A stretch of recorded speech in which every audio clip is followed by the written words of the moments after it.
Okay. All right, well, I'm going to talk about how often in organizations we get the idea that we should have all of the new technology and that all the new technology is inherently good because it's new. And really, new technology is exciting because we haven't figured out all the issues with it yet. The old technology is boring because we know all of the problems. And so we have this dilemma constantly in trying to put all of this new technology into our companies when somebody reads something like AI in a magazine and then tries to make us implement it without actually knowing what it is. The term AI is a suitcase word. A suitcase word is something where it is a really simple thing to say, but there's all of this luggage inside of it. And it can really hurt organizations if they just apply a suitcase term without really thinking through it and understanding what's been done in the past. So who's seen this quote, the 50 billion devices? People love throwing around these quotes because if you're a publicly traded company and you make chips, like Qualcomm or Intel, you saw how important the idea of putting a lot of chips into smartphones was for your bottom line, was for your market share, was for your investors. It was fantastic. How do you make sure that you increase market share? You have to increase it in that same amount that you did for mobile phones. So chips should now be put into everything. And there was this whole excitement about the Internet of Things. And whenever I see a quote like this, I question whether this actually sounds good and consider some things that could go wrong with this. So for instance, the smartwatch that gives you the same notifications as your phone often, and you have to manually turn off the ones that you don't want. Some people find smartwatches really helpful. How many of you have smartwatches on right now? Okay, great. I could see when I talked about them that you're touching your watches. Then you have the smart fridge. If we're trying to put chips into everything, you get smart fridges. A lot of my clients have tried to get me to design a smart fridge. Some of the requirements they've said is, we need to have a thumbprint reader on this fridge. And I said, why would you put a thumbprint reader on the fridge? If your hands are messy, you have to wash your hands to get back into the fridge. And wait a second, they're like, well, it's for security purposes. Security purposes, when I unlock the door to my house, I should be able to access anything in my house. I shouldn't have to put my thumbprint on my radio to turn it on, right? Why would you put it on a fridge? They said, well, this makes it smart. There was a guy that said, and his name is Mark Weiser, he said that we don't need smarter devices, we need smarter humans. Why are we trying to offload intelligence into something else? It doesn't make a lot of sense. You put all these together and you get what I like to call the dystopian kitchen of the future, in which everything is written in a different programming language, the alert styles are different, there's conflicts, and these all get hacked at some point, and they take up so much bandwidth that you have not enough bandwidth left to stream Game of Thrones over Netflix at your house, because it's kind of the social network of things and they're being really chatty. And so it becomes important at some point to have the least amount of information going through these devices. And you don't want to have to be a system administrator to live in your own home. You want to go home and just have things work. And I see people say, especially in Silicon Valley, they say, well, let's just make a light switch that you turn off and on, and it's just the light is handled through a remote server. So you can do all these things. And I said, well, not only can you hack the lights in your house more easily through this remote server, but if you have no network connection, your lights can't turn on and off. How does it degrade? They said, well, that will never happen. We have really great bandwidth. I said, that's because you live in Silicon Valley where there's pretty good bandwidth. The only other place that would be kind of similar is maybe South Korea, which has amazing bandwidth. And that's going to be totally legit in a place like that. But it's not the case for most people. Because really, you have to think about what happens when things go wrong and what happens in really bad situations where you have bad bandwidth, you have bad attention. Really, our entire world is about suboptimal situations. So if you design technology that works well in suboptimal positions, then you have really great technology. Here's an example of a connected animal startup that went wrong. This is PetNet.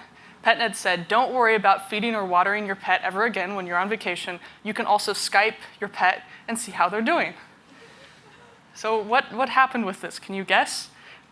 All right, dead cats. So these cats and dogs starved because they had the pet feeding system set up on an external server.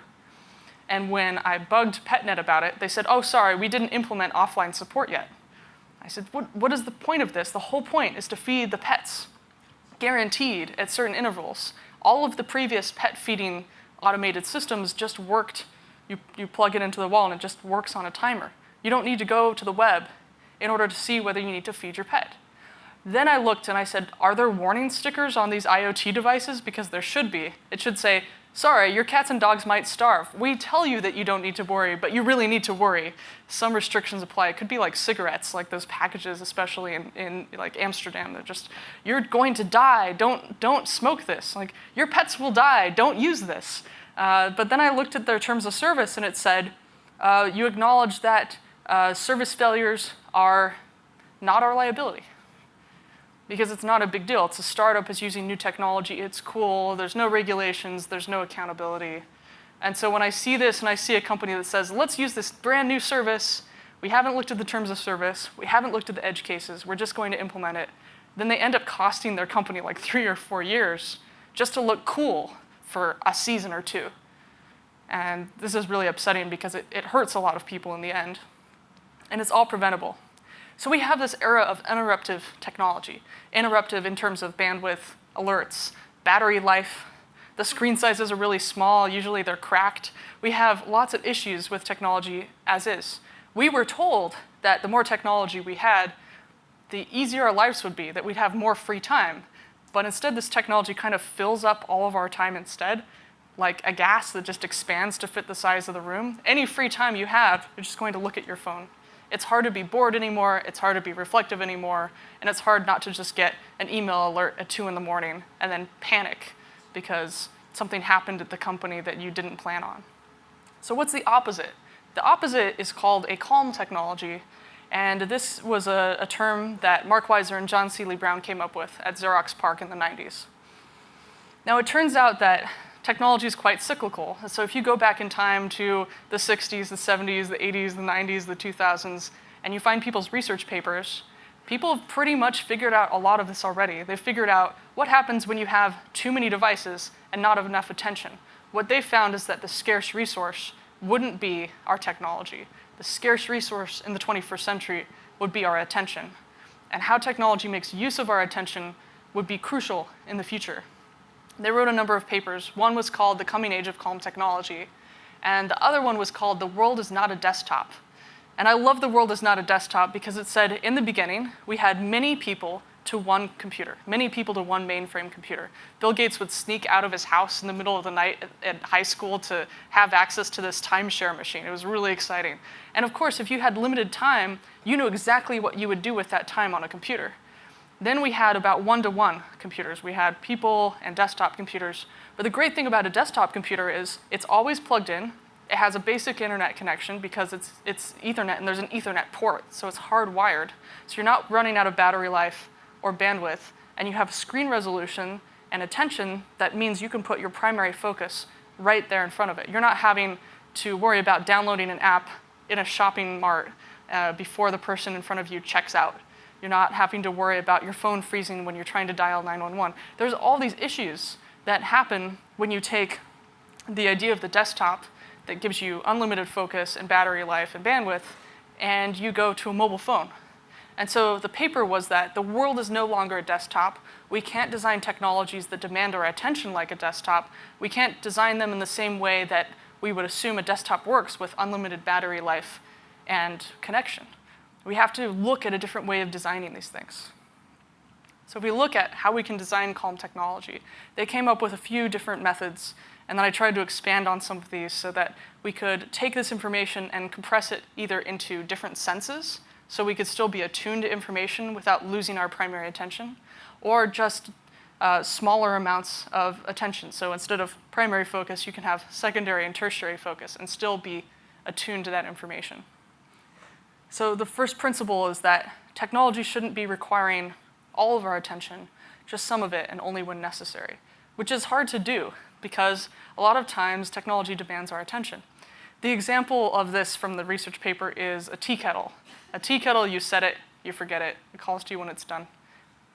When it calls to you, it's annoying, but you can leave the room and you don't have to watch it.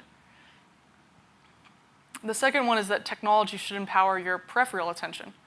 We have a lot of resolution right here, right in front of us.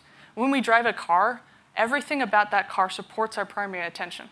We even have these foot pedals. Early revisions of the mouse actually had a foot pedal. Can you imagine using your desktop computer with a foot pedal? You wouldn't have to click around all the time. Your hands wouldn't be as exhausted. Doug Engelbart really had this amazing vision for the mouse that didn't get made. We just got like the tiny little mouse that's like this, and then finally the touchscreen. So in a car, you have your primary focus on the road, and you have your secondary and tertiary focus on your pedals, which you don't have to look at to use. You have your rear view mirrors that you can glance back and forth to get information. Everything's supporting that primary attention. Yet when we're on our phone, we drop all of those variables and we switch out that primary attention of the road to our phone, and then we get in a car accident. Because the mobile phone makes really bad use of our attention. It absorbs all of it and keeps distracting us. This is the Lumo Back Smart Posture Sensor. I can see some of you straightening up. The idea behind this is that you wear it and it buzzes you when you have bad posture. We could call this little brother technology instead of big brother technology, because it's monitoring you in a small way and changing your behavior and giving you information about it. The most important thing about this is that it's using a haptic buzz. It's not giving you an annoying alert like a Microsoft Outlook ding. So it's not polluting the soundscape around you. It's just giving you the alert. So I had an employee once that got an insulin pump, and he was really excited to get an insulin pump because he would be considered a normal human. He would be a cyborg, but he would be normal, and this would automatically handle the insulin being injected into his body. So he went and got the surgery, got the insulin pump. We had a one-on-one meeting, and he beeped during the meeting. And I said, "Can't you turn that off? It draws attention to the fact that you have an implant that's giving you insulin." And he said, "I can't turn it off. When I go to weddings and funerals, I beep.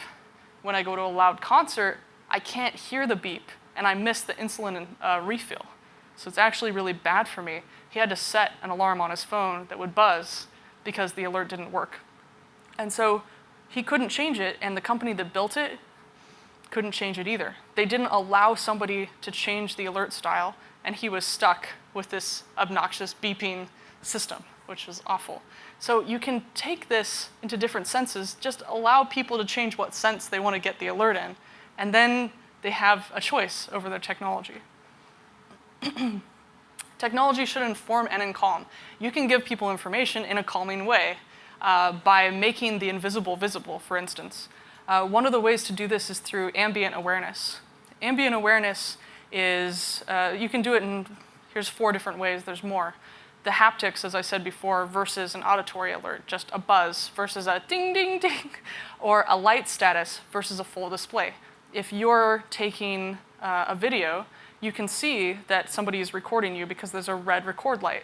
Google Glass didn't have a red record light. People had no idea whether it was recording or not and just assumed that it was recording all the time. There was no status indicator on it, and therefore it created fear in people. You can have a positive or a negative tone instead of saying like, the washing machine is done. There's all these robotic voices that we got from film that we keep putting into our industry saying that technology should communicate. Every time you make something speak a human language, for instance, English, you have to translate it into all the different languages. But you don't need that. You can just have a low resolution tone that goes dun da da da or dun dun, like the Roomba vacuum cleaner. Transparency, just having enough transparency to see whether somebody's in a room or not. An interoffice window, for instance, will tell you more than having something that's privacy invasive or anything else like that. So this is an example, weather status lighting. This was at my old house. This is a Hue light bulb that's attached to the internet, but it's also attached to a weather report, and it glows the color of the weather that it will be for that day. And this was just trying to make fun of some of these videos that you see in the industry where you have this perfect American guy who wakes up in his condo that's like $1 million condo, and then there's an assistive AI that wakes him up and says, "Good morning, Dave, how are you? Here are your appointments for the day, and here's the weather." And then he barely talks to anybody through the entire day. And of course, when he speaks to his system, it understands him the first time because he has perfect American accent, and it's trained on American accents. And then his day is over and he meets a girl. Well, I want to make a video for the next day. He wakes up next to his girlfriend, and then the AI says, "Hello, Dave, you have a tonsillitis appointment this morning." All this personal information comes out, and it doesn't understand. And he gets stuck, and she tries to talk to it to say shut off, but she has a slight accent, and then the AI doesn't understand her, and the whole system crashes. I don't want to see that. What I'd like to see is just, I walked into my kitchen. I used to live in Portland, Oregon. It was very, very rainy. But I remember walking into the kitchen one day, and the light shone yellow. It meant it was going to be sunny. And I remember jumping around saying, "It's going to be sunny, the light told me so." And then I could go to the iPad on the wall and see a high-resolution piece of information.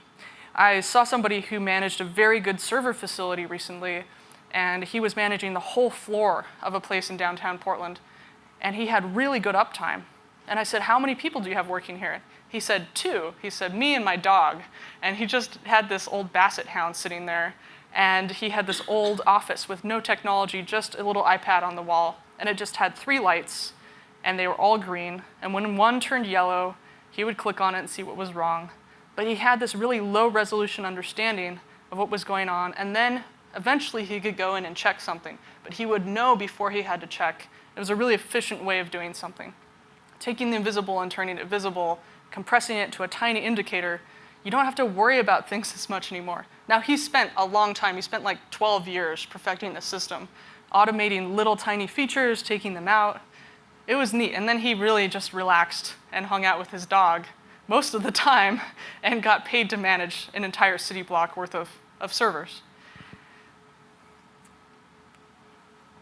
This is, how many of you know of synesthesia? So synesthesia is a way, it's considered kind of a disorder. I don't think it's a disorder. I think it's exciting. It's where you mix senses. So somebody with synesthesia will hear color or see sound. If you have the numbers in your head and you associate each one with a color, that's a part of synesthesia. Some people will eat something like chicken, and they'll see points above the chicken. I mean, it's really strange. But you can take this principle and you can kind of use it to make people more aware of things. So this is called a heat sink. It just has an LED that changes color based on the temperature of the water, which ends up working really well. You can use this all over the place. I see it used in factories. You have pipes that change color based on whether they're hot or not. And you can tell if it's, you turn it to purple and you know that that's your favorite temperature, and you can see it before you touch it. This is a company I'm working with. They're called PTC, and they do augmented reality for the factory. They have industrial IoT, which means they have all of these machines, and they attach sensors to the machines, and they can tell whether a machine is going to break a week or a month ahead of time and order the parts. And you can just take an iPad up and see exactly what's going on all the machines in the factory. What they want to do is actually do this through a heads-up display, so you can see all of the machines in the factory, and we would have different levels of detail. So you'd have a very low-resolution level of detail, which would just send you a text on your phone. If you needed to think about something, you'd wear the heads-up display. Then you'd get a higher order, or you get a low, medium resolution information, and then you go up to a machine and get the real information, which would include like an exploded assembly model to actually build and repair the system. They have all of these little pieces. They're just trying to stitch them all together now so you have a seamless experience. And it turns out that a lot of people don't want to work in these centers anymore because they're really hot and they're really noisy. They're getting hired away to work at data centers. And so less and less people are there on factory floors maintaining these systems. And so you have to train up people really fast. If you can load all of this information into their head and give them instructions on how to change things, you end up getting a smoother factory. It's difficult to do, though. Technology should amplify the best of what technology can do and what humanity can do. One of the problems that I see with stereotypical AI is that people try to make machines that act like humans. And every time you have a phone tree that tries to act like a human, you end up acting like a robot. You end up saying something over and over again. And you end up being more like a machine.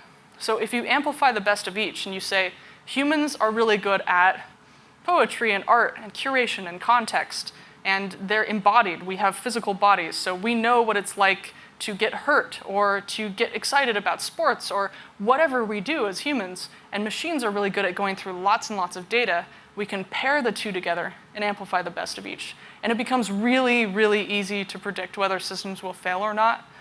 based on whether people follow these guidelines or not. Like somebody will say, hey, here's a new AI technology, and I'll say that will fail. They'll be like, hey, you haven't even seen it yet. Well, it tries to make a machine that acts like a human. It'll fail.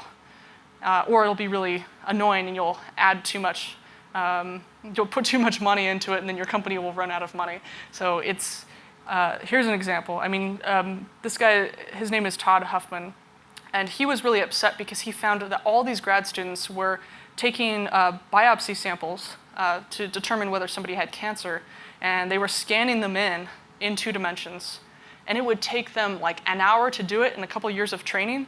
So instead of these postdoctoral scholars actually doing real original research, they were just scanning these stupid tissue samples in piece by piece. So he said, I'm going to make a robot. The robot will take a 3-dimensional core sample, slice it with a diamond knife, scan each slice as it slices it, upload it to a database, and then have a feedback loop where the doctor says, this one ended up being cancer, this one wasn't cancer, and then over time be able to predict cancer the minute you scan it in.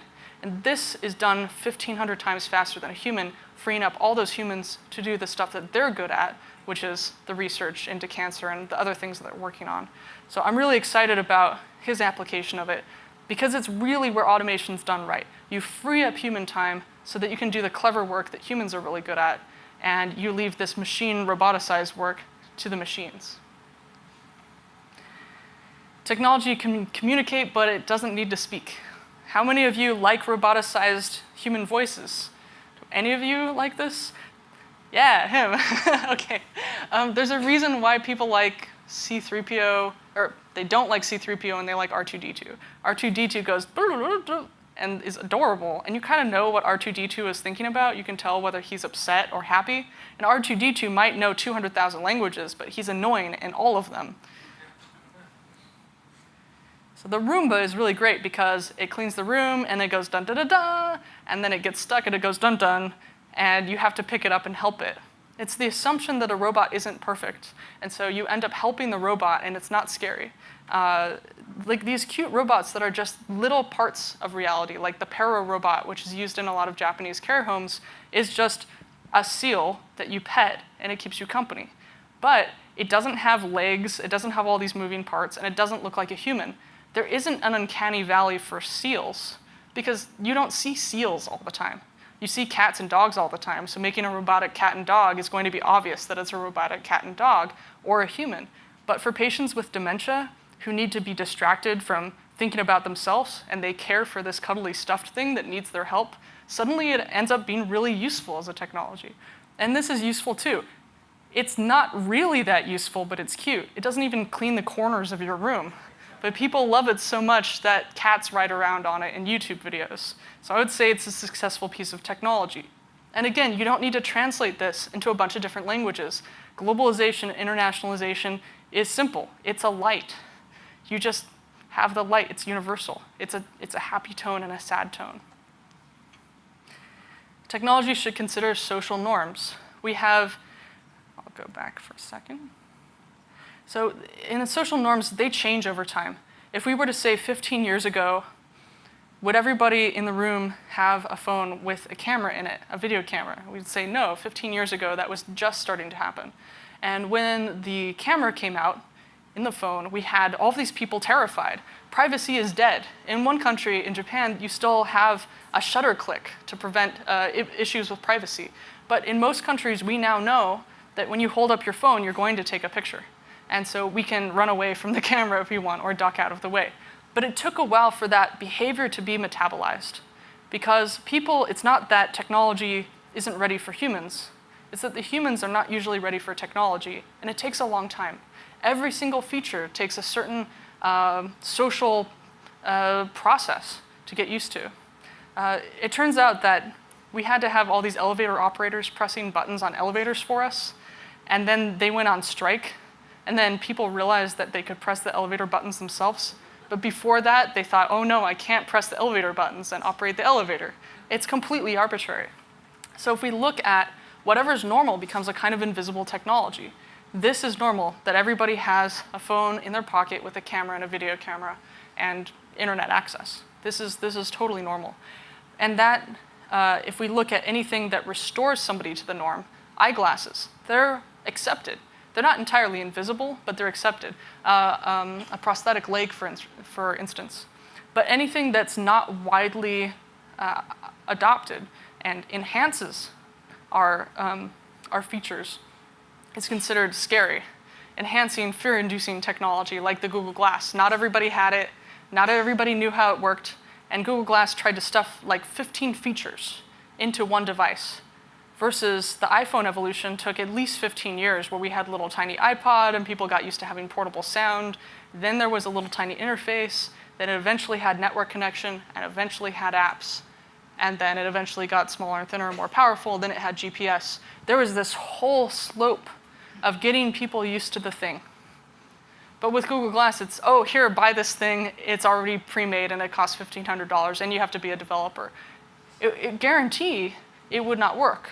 And when you have too many features and people are scared of them, they automatically assume the scariest one is the one that's the norm. This is my friend wearing a Google Glass.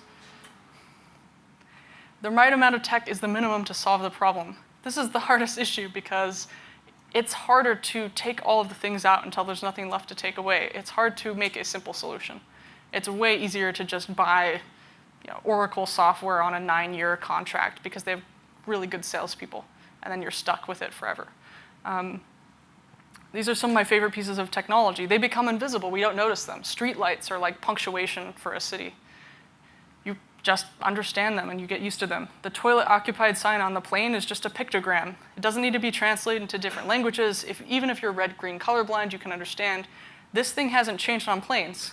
All the other stuff has changed. This hasn't changed. So I like to look at these, the boring stuff that people overlook. That's the kind of technology that, if successful, it becomes ubiquitous and everybody has to have it. Technology should make use of the near and the far.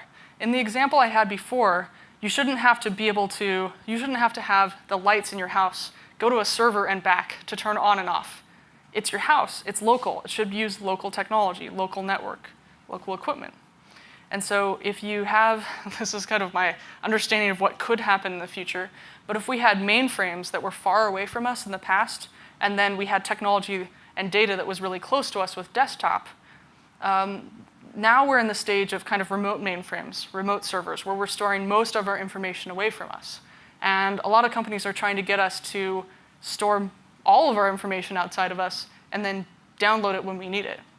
What if we had personal servers instead, where it was back to the desktop type idea, since we have powerful equivalent of desktop computers in our pockets, and the information was ours and stored on a remote server for 24 hours for the purpose of sharing that information to diagnose a disease. And then a copy of that information would be sent back to us, and the information would be released from that remote server. Then, if you had a breach, the hackers would only get the information shared with you in the last 24 hours. There's different ways to do this, to flip the model around so that you don't have to, not every company in the world can also be a security expert and provide a service. We're finding that out the hard way with Equifax and Yahoo and all of these different companies that will definitely have data breaches. It's too exciting for hackers to have access to 500 million accounts with a single hack.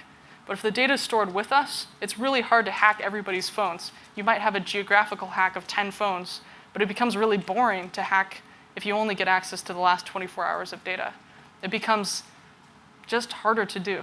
So I hope we can kind of change this model around and go to a more distributed computing archetype, because that's the next spot on the sine wave of technological development. Technology should work even when it fails. Your technology will fail. What happens when it fails is the most important thing. Does it fail gracefully, or does it leave somebody stuck in the middle of a forest and they need an emergency stretcher and they can't get access anymore? If you process as much as you can on the device itself, it's less annoying if the bandwidth is low. I really don't want to see a web in which everything is like 3 megabytes of JavaScript in the browser before you even get to the content. I would love to see like restrictions on data size and an internet version that would just be the minimum internet, where it just wasn't that much information and you could browse it. But I think the most important thing is that this actually isn't going back.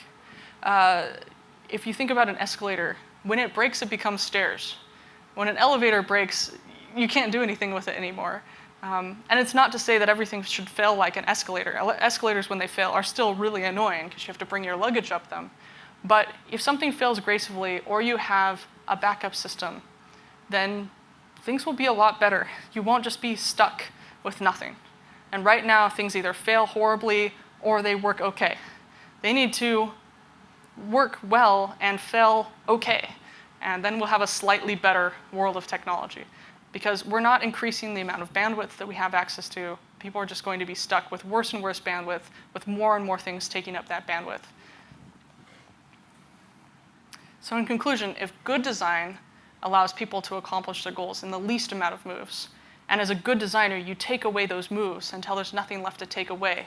That's the core set of moves. And you call up the customer service department at your company and you say, what are your #1 service-related questions that you get? And you work on that, and you solve that little problem, and you do that every year until you have something simple. Then a calm technology allows people to accomplish their goals with the least amount of mental cost, because that's the scarce resource in the future, is our own attention. And to echo Mark Weiser, a person's primary task should be being a human, not being a computer. We all say sometimes that we want automation. AI is great. But do you really want to automate like seeing your kids' first steps or like falling in love or seeing a sunset or your vacation? Would you want a robot to take your vacation for you? No. The whole promise of technology was to open up that time again so we could be more human and be more clever and then not have to worry about all these technological systems. Instead, it's just become like a gas that expands to fit all of our extra time. And again, this is the quote from Mark Weiser, that the scarce resource they found when they made a bunch of this technology at Xerox PARC was that our attention was the issue. I wrote a book called Calm Tech. It's on Amazon and O'Reilly. I'm writing another book, which is about the experience of sound and how to build better alerts that make sounds, when to use sound and when not to use sound, because they're really annoying when they're done wrong. And then I have a website at calmtech.com, which has all these principles and a lot of the original research from Mark Weiser and John Seely Brown, which is a joy to read. It's these beautiful papers, not very technical, written beautiful, like the prose is very good on them, and they're really easy to read. They're only like 5 or 6 pages long. Thank you so much.